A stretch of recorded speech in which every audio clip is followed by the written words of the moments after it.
Welcome to Trade the Trend, a weekly video about where the stock market is heading. This video is going to focus on the SP 500. I'm going to cover the ASX 200 as well as copper, gold, oil, and uranium in a separate video. I'll leave a link for that in the description section below. As always, it's general commentary, doesn't take your personal situation into account. With all of that said, let's get into our first chart. So I'm going to start off with the S&P 500. And this has been, look, it's been another positive week, a new all-time high in the S&P 500. But at the time of filming on Friday afternoon in Sydney, the market is pretty much where it was around this time last week. So there are a couple of things that I want to discuss today. So the first one is, this is a market I think that we want to be long. That's the first point to make. And I think this has been the case since we had this false break, or since soon after we had this false break to the downside in October. Once that break failed, the market rallied back towards those moving averages. That was the time where we've been speaking about re-establishing positions and being long this market. So I don't think anything's changed from that perspective. And I think the play here is to keep holding stocks that have been rising and use a trailing stop loss, that gives those stocks room to move. And I think that's the best way to keep your upside open. So should this rally continue, it's about keeping that upside open, but also being able to manage that risk in the event that we have a reversal of the trend. But what do you do? What do you do if you're not long? Do you buy here? Do you add to positions here? Like, how do you handle that?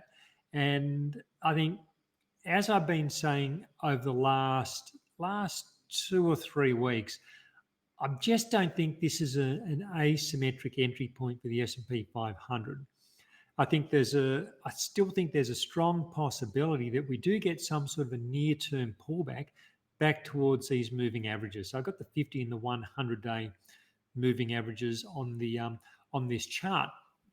And it's often that, like, you look back at previous occasions where the market's been rallying, it looks strong, it keeps making new highs, and at some point it does pull back to those averages. That's how these markets work. We do get these strong runs, but markets do come back to the averages. So I think that's the risk of buying into the index at this point in time, that we are nearing one of those times we come back to the averages. I think another thing which I haven't seen spoken about is the S&P 500. It's approaching 5,000. So 5,000. What's so important about 5,000? And nothing in particular, but from a psychological standpoint, 5,000 is an important number, and that happens to be the case when you look, over the years, the Dow 1000, the Dow 10,000, the S&P 500, 1,000, 2,000, and so on. These big headline numbers like 5,000, they act as a psychological marker for a lot of people. A lot of people do focus in on them. Let me just show you what I mean. Let me go to a weekly chart for this S&P 500. I'm just going to quickly put some markers on and around these big levels. So let me just get this so I can see where the points are. So 1,000. So coming across, I'm going to zoom in on this a little bit more in a moment. So then let's get 2,000, and let's get a marker for 3,000, and let's get a marker for 4,000. And now, when you look at these, so let's just zero in on 1,000 a little bit. I'm just going to rescale this. You can see the market got to 1,000, and there was a bit of turbulence, a little bit of time before it got through. Initially got there for the first time ever, and didn't go straight through. Now let's go through to 2,000, and again, market got to 2,000, doesn't go straight through. There's a little bit of turbulence. Interesting. Had been a long run above the moving averages as well. Gets to 3,000, same thing, pulls back to the moving averages, doesn't initially go through 3,000. Come to 4,000.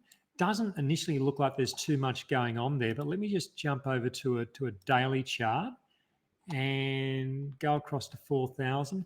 And you can see it actually did, at least for a couple of weeks, the market did pause, got to 4,000, pulled back to the averages, and then ran through it. So looking at 5,000 now, market's really close to 5,000. It has had a big run. It's stretched above the moving averages.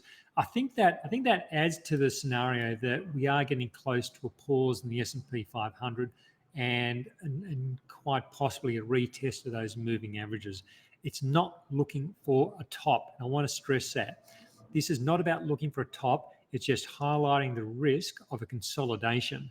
And it's that risk of a consolidation, which just makes me a little bit hesitant to add a whole lot of new risk to the market at these levels.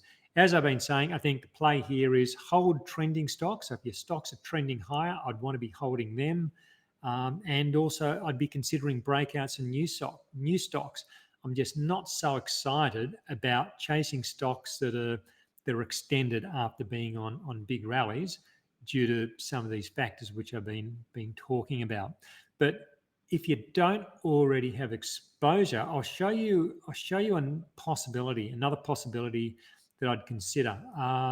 First of all, though, look, if you're getting some value, please hit that like button. Please leave a short comment. Just, hey, thanks for the video. Just tells YouTube you're watching. It really helps the channel. It helps me if you do those things. Like, comment, and also subscribe. Another big thing. Please do those. Now, let me show you something else. Russell 2000, the small caps. So this is looking very interesting, and this is a potential avenue into the market. Unlike the S&P 500, unlike the NASDAQ, the Russell has already pulled back to this 50-day moving average. It has bounced off that, come back this week, retesting again. Appears it's getting another bounce off the moving average. And this, for me at least, this suggests that there is buying interest on the dip. So we're getting dips, and there is interest in accumulating stocks on those at those times. And that's what I want to see. This is what you want to see when you've had a market that's had a big advance and it's pulled back. You want to see that support coming in, and that's a sign that potentially we do have a sustainable turnaround happening in the Russell, in the small caps, and then the market generally. And I think this is looking more and more like we have a large basing structure in the Russell. So we had the big rally off the 2020 lows. We had the sideways consolidation. We've had the bearish phase, and now we've had the grinding along the bottom, creating that base, that all-important base, which can sustain another advance. I think that's where we are now. We've cycled from below the moving averages to above, pull back to those averages. So if I didn't have exposure to the market, this is an area I'd consider. I don't think there's necessarily a rush to steam in today and buy, because, like, for one, if the S&P 500 were to pull back, the Russell then would probably also, like, maybe would see a pullback towards the 100-day moving average. But then if we get some stability, and then that potentially leads to the breakout. So it's a case of, for me, just watch it here. If it does consolidate, be prepared to buy on the breakout.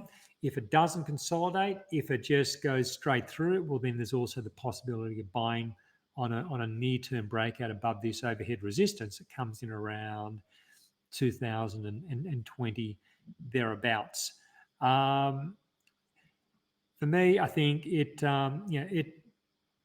presents that opportunity of taking a position at what could be the relatively early stages of a larger recovery. And I think from a risk reward perspective, the Russell isn't so extended above those moving averages like the S&P, like the NASDAQ. So if we do get that consolidation, I'm thinking there's probably less downside risk in the Russell. So I just like that risk reward skew in this indice at the moment. And look, it's not to say there won't be good opportunities in the S&P and the NASDAQ, But at the moment, I think maybe this could be the focus for those not involved at this point. So look, I think let's call that a wrap for this week. Hopefully that's been interesting. Hopefully a few ideas from that. And thank you for joining me. Look forward to coming back, talking to you next week. Till then, bye for now.